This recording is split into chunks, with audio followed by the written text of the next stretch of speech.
Hi, thanks for tuning in. This is a video blog we did of a recent trip up the east coast of Australia. The trip actually started a couple of years ago. We took a trip along the southern New South Wales coast up through the Oxley Highway and Jindabyne, and we're making our way up to do a section of roads, iconic roads.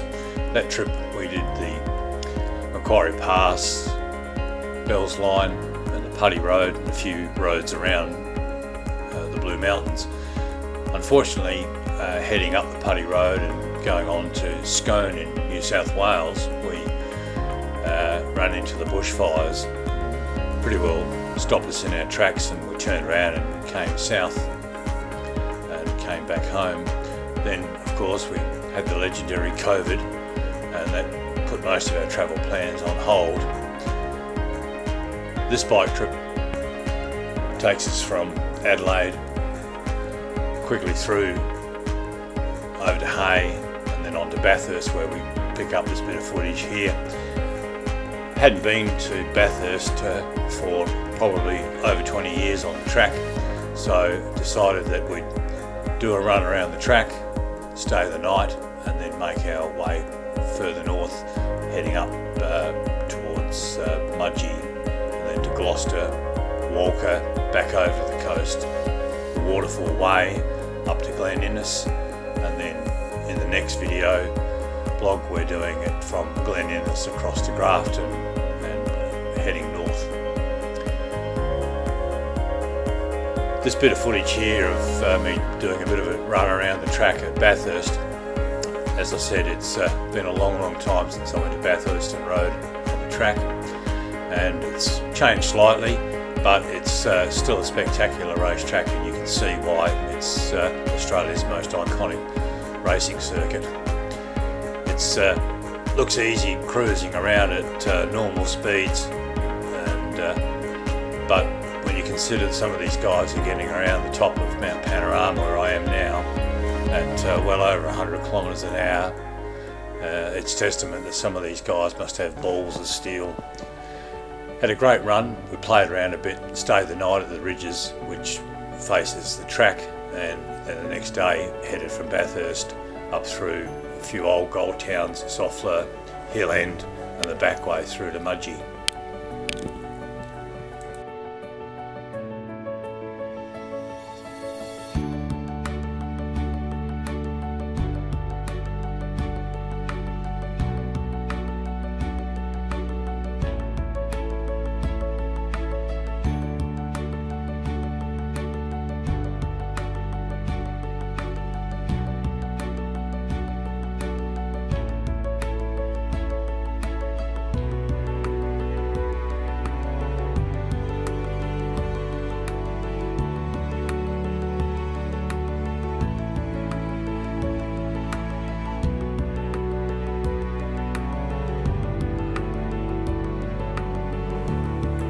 If you've not been to Bathurst, it's obviously a public road during the week, and most weekends there's usually something on in race format.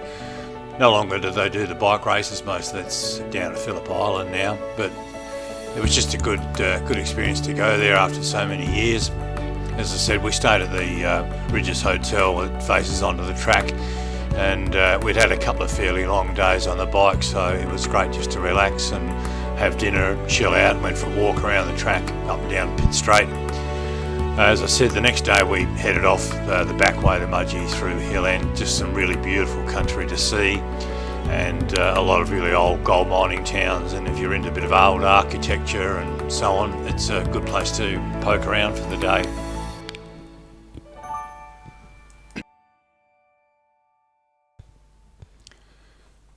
The roads up from Bathurst through to Mudgee was another one of those sections of roads that was just really good roads to ride on, and in really good condition compared to the last few days coming across from Mildura. The main roads in New South Wales were absolutely bloody rubbish. Hay Plain, I spent most of the day weaving in and out of potholes, and it certainly wasn't even worth filming. certainly took an uptick once we got a little bit further north of Bathurst.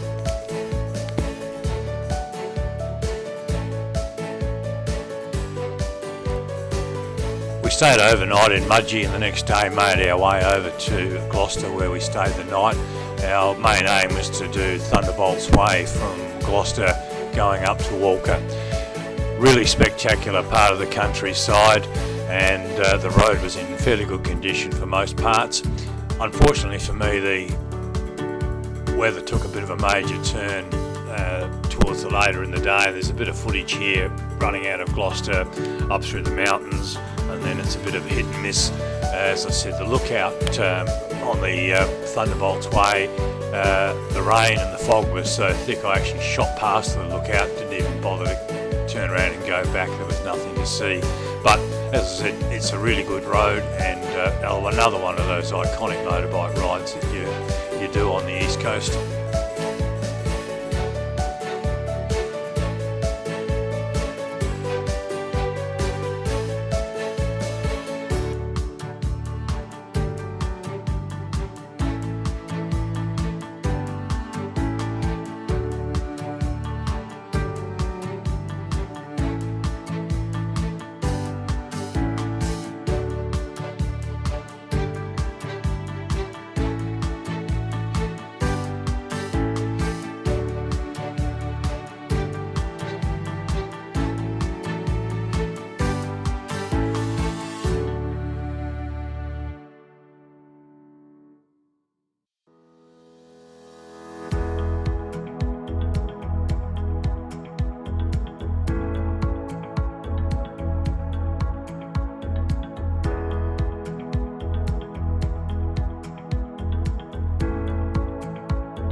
This last bit of footage is coming into Walcha.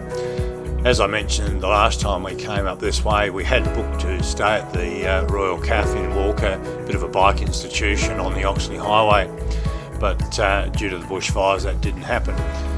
This time around we spent an overnight there, chilled out, had dinner, and just had a fairly good look around the town. Interesting place with some fairly good scenery, a couple of good side roads out into the mountains.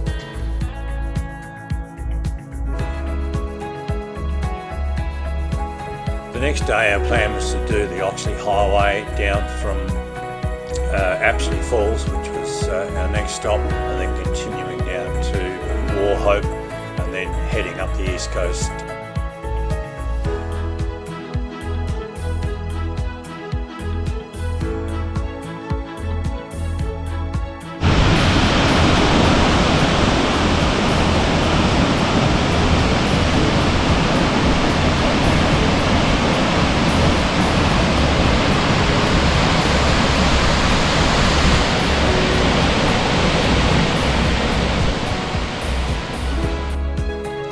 As you can see by that bit of footage, that had a serious amount of rain up around the mountains, and there was flooding over on the east coast, and as you can see by the amount of water coming over the top of Oxley Falls, it was fairly spectacular.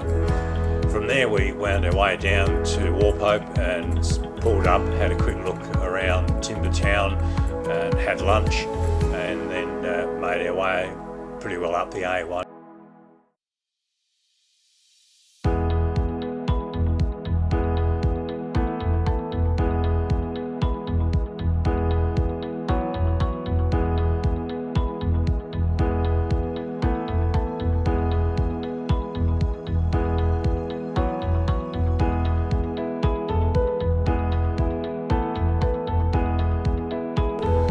There's a little bit of footage back there of Ginger's Cafe, which is a bit of an institution on the Oxley Highway, courtesy of COVID. It had been shut for nearly 2 years, so we missed out on a good cup of coffee there.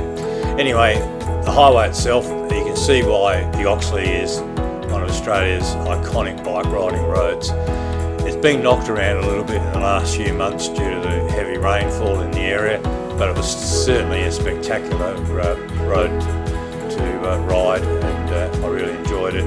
As I said, not that we were there in the middle of the week, so there wasn't a lot of traffic, and even though there was quite a few bikes poking around, I'd run into a few people that I'd met the night before in Walcha, and various parts of the day we passed each other, and as I said, had a really good day on the bike, and we're looking forward to the next little stretch, which was Waterfall Way.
Oxley certainly is one of those roads that just keeps on giving for most of the day. I really enjoyed the ride. As I said, the road was in really good condition, and as you can see, it's fairly well a downhill run all the way into Walcha. The road then tends to flatten out a little bit,